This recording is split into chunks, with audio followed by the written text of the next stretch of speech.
আকৌ এটা কৰিম আমি এতিয়া 3টা সংখ্যা থকা কৰিম 3 নম্বৰটো চোৱা কি আছে 3 আছে প্লাছ 5 তলত আছে আৰু ইয়াতে 7 আছে ওপৰত 3 4 আৰু 2 আছে চোৱা তিনিটাৰ কমন নাই তিনিটা কি কৰিব লাগিব আমি পূৰণ কৰিব লাগিব 3 5 7 5 গুণ চোৱা 7 পূৰণ 5 পূৰণ 3 কৰিম 7 5 গুণ 35ৰ লগত কি এই 35 দুটা পূৰণ কৰি পালোঁ আৰু লগত 3 কি হ'ব 35 3 দি পূৰণ কৰিলে 3 5 গুণ 15ৰ 5 আৰু থাকিব 1 3 3 গুণ 9 আৰু 105 তে আমি কি পাৰোঁ 105 পালোঁ যোনটো আমি প্ৰথম পদ্ধতি কৰিছোঁ সেইটোও আগত কৰোঁ তাৰপিছত মই যোনটো এতিয়া কৰিছোঁ দুটা পদ্ধতিতে কৰিম যাতে তোমালোকে নাপাহৰা প্ৰথমতে কি 3 লগত কি পূৰণ কৰিম 105 পাবলৈ 35 পূৰণ কৰিব লাগিব 35 ওপৰত কি হ'ব 2 × 35 এইটো পদ্ধতি যদি তোমালোকক সহজ লাগে এইটো কৰিবা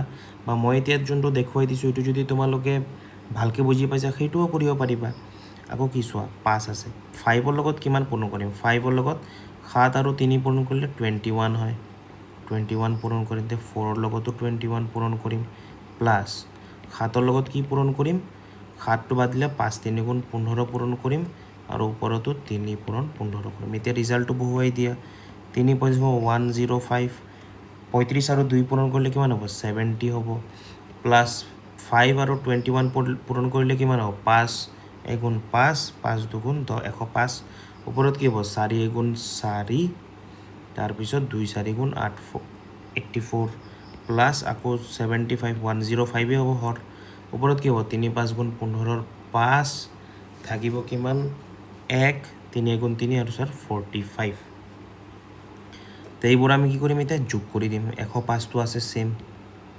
105টো আছে হৰ ওপৰত 70 প্লাছ 84 প্লাছ 45 কিমান হ'ব চোৱা আমি 5 4 আৰু 0 যোগ কৰিলে কিমান হ'ব 9 পাম তাৰপিছত কি আছে 4 8 আৰু 7 আৰু 8 কৰিলে কিমান পাম 15 আৰু 4 কিমান 19 199 পালোঁ বাছ আমি উলিয়াই দিলোঁ ভগ্নাংশ যোগ কৰি উলিয়াই দিলোঁ ইয়াতেও তোমালোকে ৰাখি দিব পাৰা বা মিশ্ৰত যদি লৈ যাব খোজা কি হ'ব 105ৰ লগত কিমান যোগ কৰিব লাগিব এইটো আমি উলিয়াম এতিয়া ধৰা আমি এইটো মিশ্ৰ ভগ্নাংশত লৈ যাম এইটো অপকৃত আছে এতিয়া আমি মিশ্ৰ ভগ্নাংশত লৈ যাম তে কি হ'ব 105 হ'ব আৰু এতিয়া 199ৰ পৰা 105 গ'লে কিমান হ'ব 9ৰ পৰা 5 গ'লে 4 তাৰপিছত 9ৰ পৰা 0 নাযায় 94 থাকিব ওপৰত কি থাকিব 94 আৰু 105 এতিয়া আমি কি লিখিব পাৰোঁ এইটোতো আমি 1 পাম প্লাছ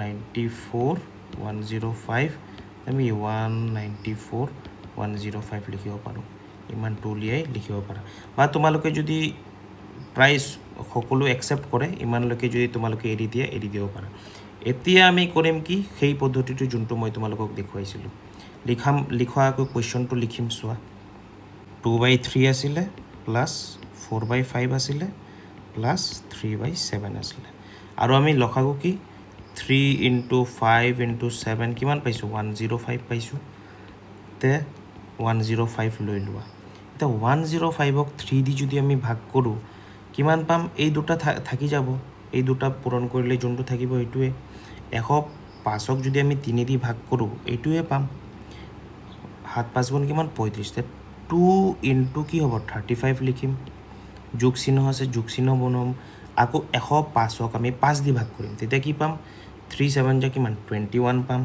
তে আমি কি 21ক 4 পূৰণ 21 কৰিম আৰু লাষ্টত কি আছে 7 আছে তে 105ক যদি আমি 7 দি ভাগ কৰোঁ তে কিমান 3 5 গুণ 15 তে 15 থাকি যাব তে 3ৰ লগত আমি কি 15 পাম ভাগ কৰি তে 15 পূৰণ কৰি দিম যোনটো লব আছে লবৰ লগত তে এতিয়া চোৱা 105 তলত লিখিলোঁ ওপৰৰ 70 হ'ল প্লাছ 4 আৰু 21 যেতিয়া আমি পূৰণ কৰিম কিমান পাম 4 আৰু এইফালে 3 আৰু 15 পূৰণ কৰিলে কিমান পাম 45 পাম আৰু আমি শেষত ৰিজাল্ট কি পাম 105 আৰু ইফালে 199 পালোঁ এইটো চেম চাইছা এইটো আমি দুইটা ষ্টেপত কৰিছোঁ এইটো চোৱা কেইবাটাও পূৰণ কৰিব লাগিছে এতিয়া তোমালোকে যোনটো ভালকৈ বুজি পাবা বা সহজে কৰিব পাৰিবা সেইটোৱে তোমালোকে পদ্ধতিটো তোমালোকে ব্যৱহাৰ কৰিবা।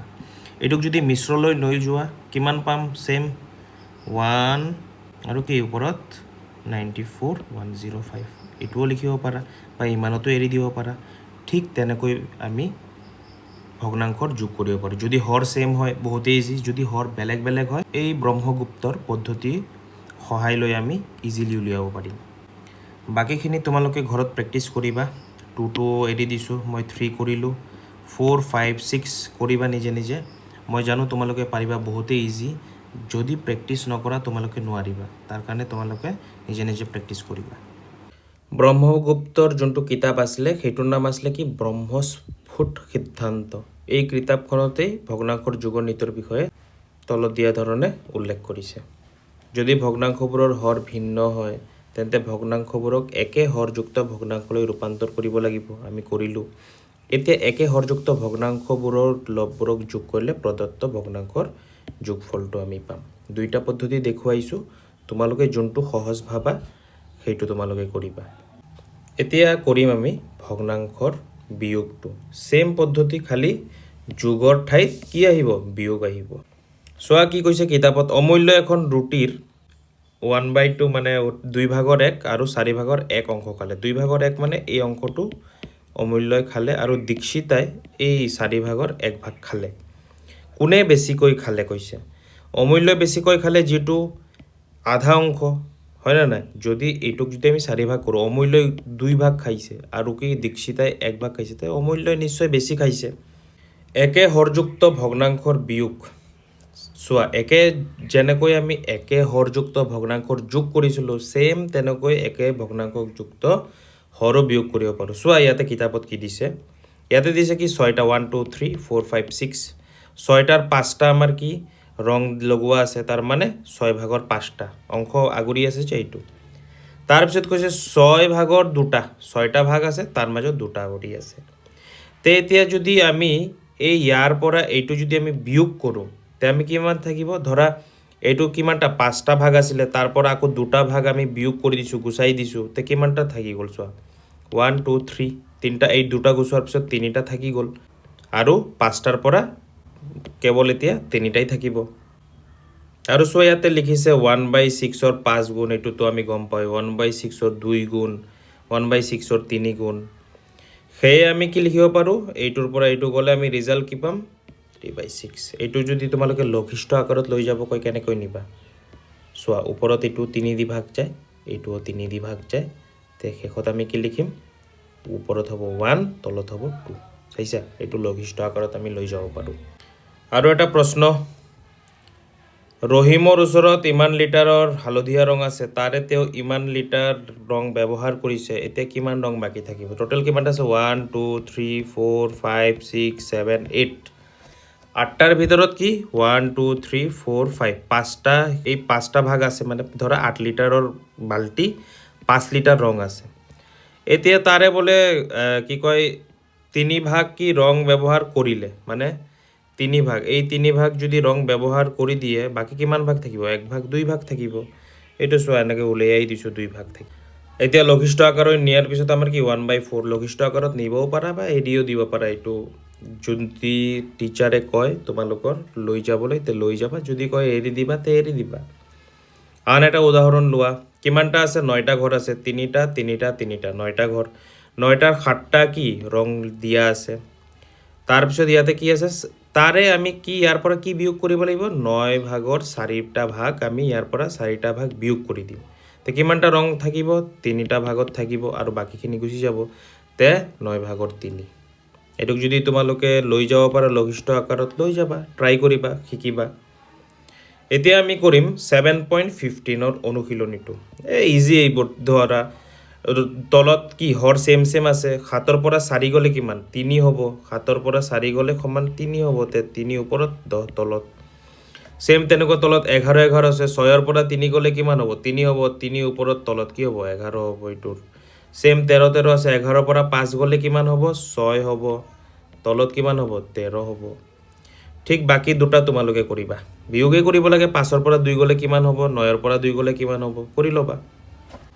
এতিয়া কৈছে ছেম, আকৌ চোৱা, ভিন্ন একক ভগ্নাংশ বা ভিন্ন হৰযুক্ত ভগ্নাংশৰ বিয়োগ সেম পদ্ধতি খালি আমাৰ কি চিহ্নটো বেলেগ হ'ব এতিয়া চ' আমাক কি কৈছে 5/8 8/5 আৰু 2/7 মানে 7/2 বিয়োগ কৰিব লাগে দুটা হৰ বেলেগ বেলেগ আছে এতিয়া আমাৰ কি কৰিব লাগিব 7 আৰু 8ৰ কি আমাৰ সাধাৰণ গুণিতক কৈছে আমি মানে এলচিএম আটাইতকৈ সৰু সাধাৰণ গুণিতকটো ল'ম মানে লঘিষ্ঠ সাধাৰণ গুণিতকটো ল'ম এতিয়া লঘিষ্ঠ সাধাৰণ গুণিতক আমি কি 7 আৰু 8ৰ কমন নাই তে আমি কি কৰিম 7 পূৰণ 8 কিমান হয় 56 হয় তে 56 উলিয়াবলৈ আমি সেম আগৰ পদ্ধতিটো কৰিম 2/7 আছে আৰু এটা কি আছে 5/8 আছে আমাক কি লাগে বনাবলৈ 56 বনাব লাগে কাৰণ দুটাৰ সাধাৰণ গুণিতক যোনটো লঘিষ্ঠ সাধাৰণ গুণিতক আমি লৈছোঁ 56 তে 8ৰ লগত কিমান 7 পূৰণ কৰিব লাগিব তলত যদি 7 পূৰণ কৰিম ওপৰতো 7 পূৰণ কৰিম